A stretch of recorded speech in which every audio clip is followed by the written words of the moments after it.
Assalamualaikum warahmatullahi wabarakatuh. Alhamdulillah wassalatu wassalamu ala Rasulillah wa ala alihi wa ashabihi wa man walah amma ba'd. Faya ikhwati wa akhawati fillah rahimani Allahu wa iyyakum.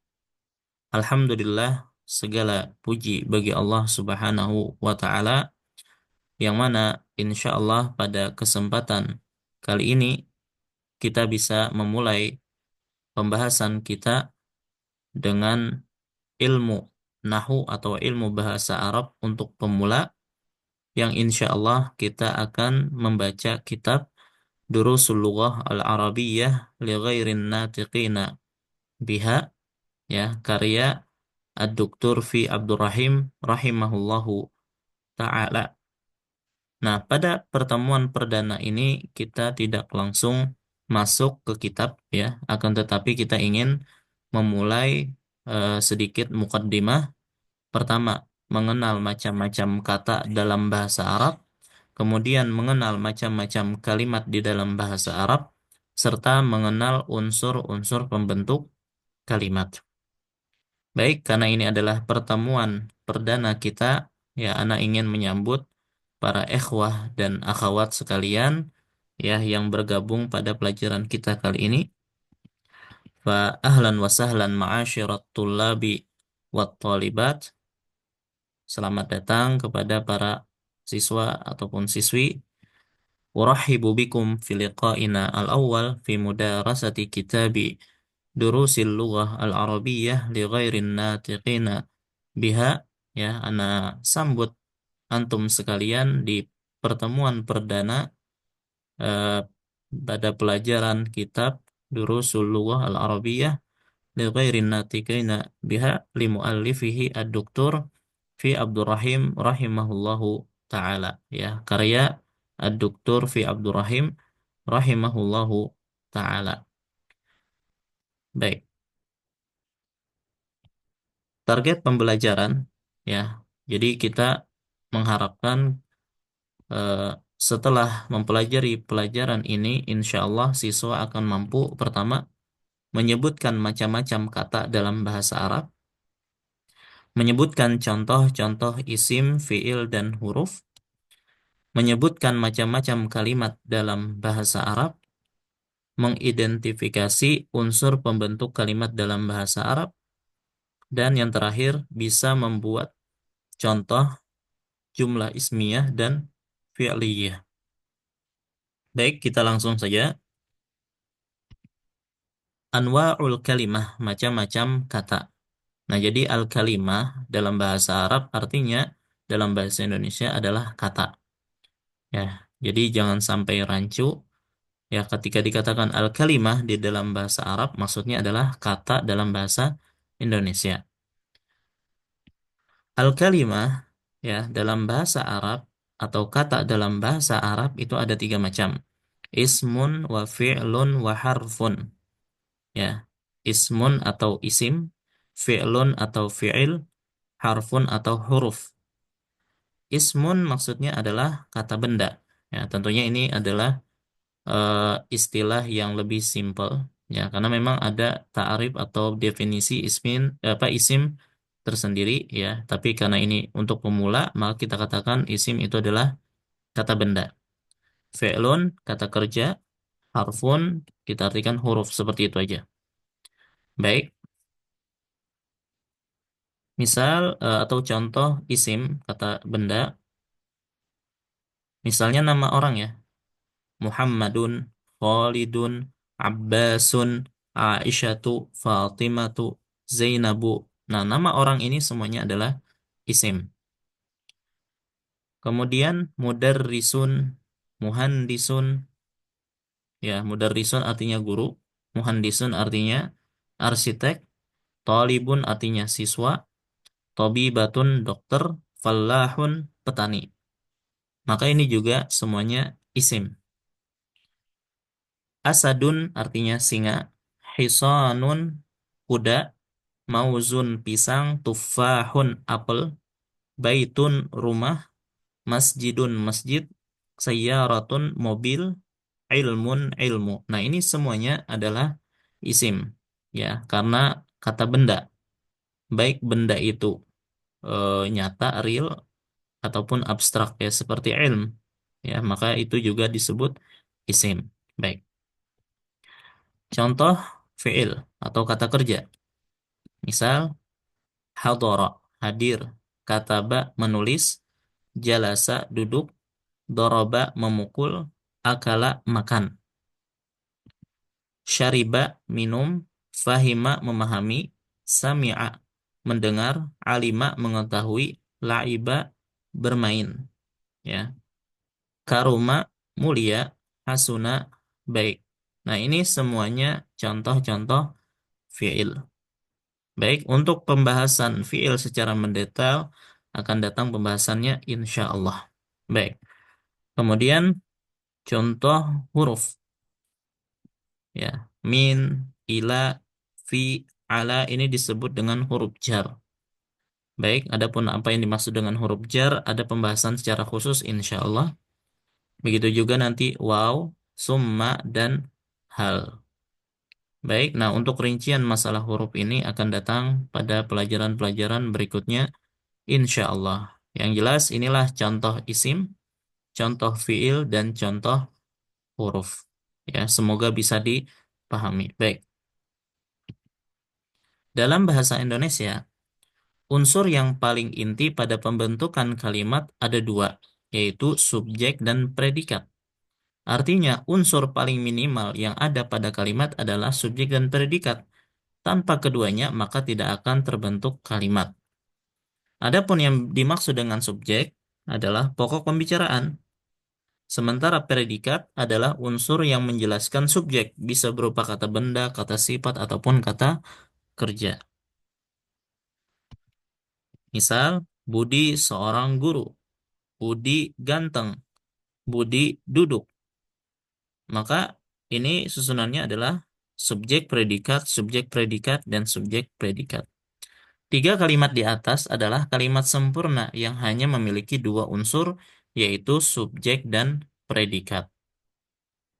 Jadi kita ingin membandingkan bahasa Indonesia dengan bahasa Arab ya. Jadi kita mulai dulu pembahasan susunan kalimat dalam bahasa Indonesia. Namun subjek dan predikat bisa juga ditambahkan objek dan keterangan apabila diperlukan. Misal, objek adalah kata benda yang menjadi penderita dari subjek. Keterangan kata yang memberi keterangan dalam sebuah kalimat bisa berupa keterangan tempat atau waktu dan juga lain-lain.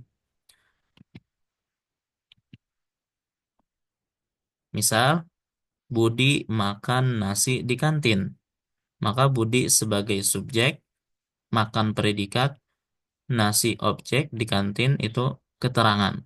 Ya, jadi asalnya itu cuma subjek dan predikat dan boleh ditambahi objek dan keterangan kalau diperlukan. Dari keterangan di atas, kita mengetahui bahwa kalimat dalam bahasa Indonesia minimal terdiri dari subjek dan predikat, namun bisa ditambah dengan objek dan keterangan apabila diperlukan. Nah, begitu pula dalam bahasa Arab. Unsur minimal kalimat dalam bahasa Arab adalah terdiri dari subjek dan predikat, namun bisa ditambah dengan objek dan keterangan apabila diperlukan. Hanya saja istilah yang digunakan dalam bahasa Arab dan struktur kalimatnya itu berbeda. Ya, cuman artinya secara umum sama saja, ada istilah subjek, predikat, hanya saja istilahnya berbeda. Baik. Nah, sekarang kita mulai membahas tentang anwa'ul jumlah, macam-macam kalimat. Ya, kalau sebelumnya anwa'ul kalimah, macam-macam kata, sekarang kita bahas anwa'ul jumlah atau macam-macam kalimat. Jadi al-jumlah itu artinya kalimat. Sementara al-kalimah itu artinya kata. Baik, al-jumlah atau kalimat ada dua, ismiyah dan fi'liyah. Jumlah ismiyah dan jumlah fi'liyah. Nah, itu istilah dalam bahasa Arab untuk kalimat. Al-jumlah al-ismiyah adalah kalimat yang didahului oleh isim. Oleh isim. Tadi kita sudah sebutkan apa itu isim, yaitu kata benda. Jadi kalau ada kalimat yang didahului dengan isim, maka itu disebut dengan jumlah al-ismiyah. Misal, Muhammadun muslimun. Muhammad adalah seorang muslim. Kalimat di atas merupakan al-jumlah al-ismiyah karena didahului dengan isim. Bagaimana unsur pembentuknya? Unsur pembentuk dari al-jumlah al-ismiyah adalah mubtada dan khobar. Ya, artinya terdiri dari mubtada dan khobar. Ya, mubtada adalah subjek yang menjadi bahan pembicaraan, maka isim yang terletak di awal kata disebut mubtada. Ya, khobar adalah keterangan yang menyempurnakan makna mubtada, baik berupa kata benda, kata kerja, dan lain-lain. Ya, baik, kita contohkan di sini. Tadi kita katakan Muhammadun muslimun.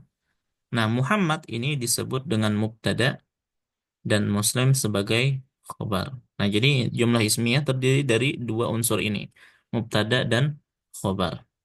Baik, adapun al-jumlah al-fi'liyah, ya, afwan ini ana lupa ganti sebentar.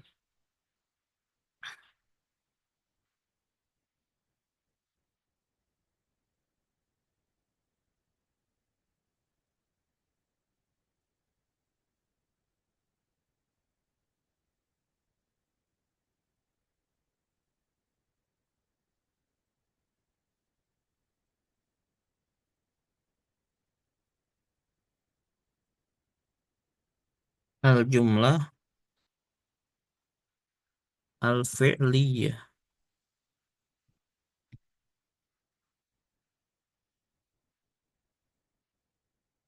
Bentar ya.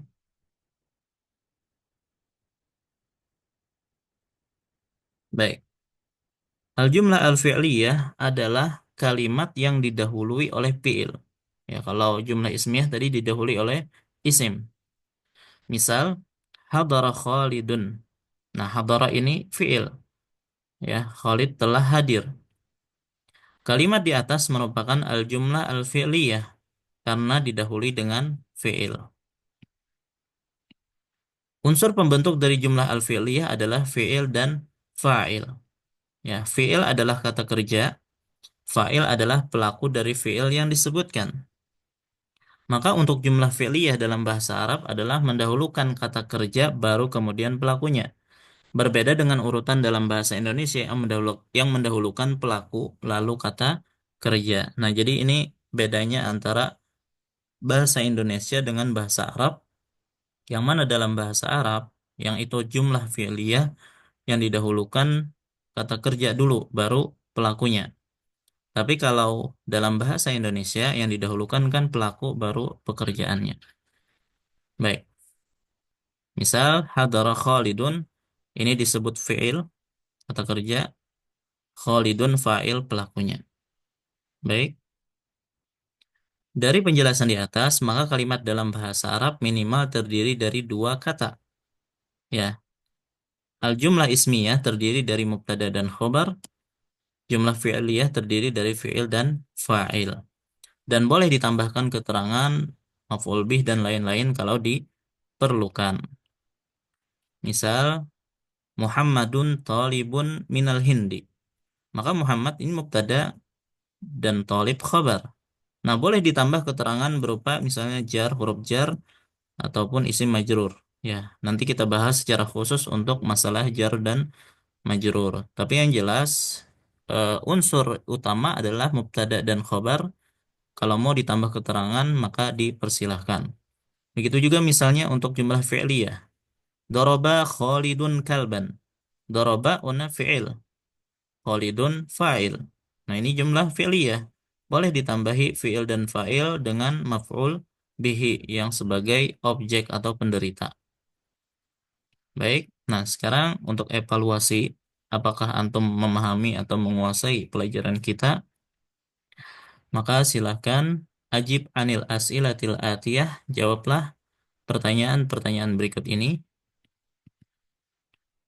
Kata dalam bahasa Arab ada tiga macam apa saja, dan berikan masing-masing lima contoh untuk setiap macam kata. Ya, jadi kalau isim contohnya apa saja dan seterusnya. Kemudian kalimat dalam bahasa Arab ada dua macam apa saja, dan berikan masing-masing satu contoh untuk setiap macam kalimat. Baik, sebutkan unsur pembentuk kalimat-kalimat di bawah ini. Aisyatu jamilatun. Nah, Aisyah itu sebagai apa? Jamilah sebagai apa? Tulis keterangan di bawahnya ya. Baik, begitu juga zahaba Abbasun ilal masjidi. Zahaba apa, Abbas apa, ila apa, dan al masjidi apa. Baik, 6. Arsil ijabatika ila rakam ya 085974883256. Silahkan kirimkan jawabannya ke nomor ini ya. Dan ana harapkan antum memiliki buku khusus untuk mengumpulkan mufradat atau kosakata dan tolong dihafalkan kosakata yang kita sebutkan pada setiap dars, dan ada buku khusus untuk menjawab soal-soal yang nanti dipoto dan dikirimkan ke nomor anak ini. Baik, hada narakum alal khair fil liqa'i al-qadim. Ya, insyaallah kita ketemu lagi pada pertemuan yang akan datang. Hanya saja antum yang mau mengikuti ini mungkin perlu bersabar karena ana belum bisa memastikan kapan untuk pelajaran berikutnya. Ya, semoga saja ana bisa mengupload video setiap pekan. Ya, semoga bisa. Wallahu taala alam wa sallallahu ala nabiyyina Muhammad wa ala alihi washabihi wasallam. Assalamualaikum warahmatullahi wabarakatuh.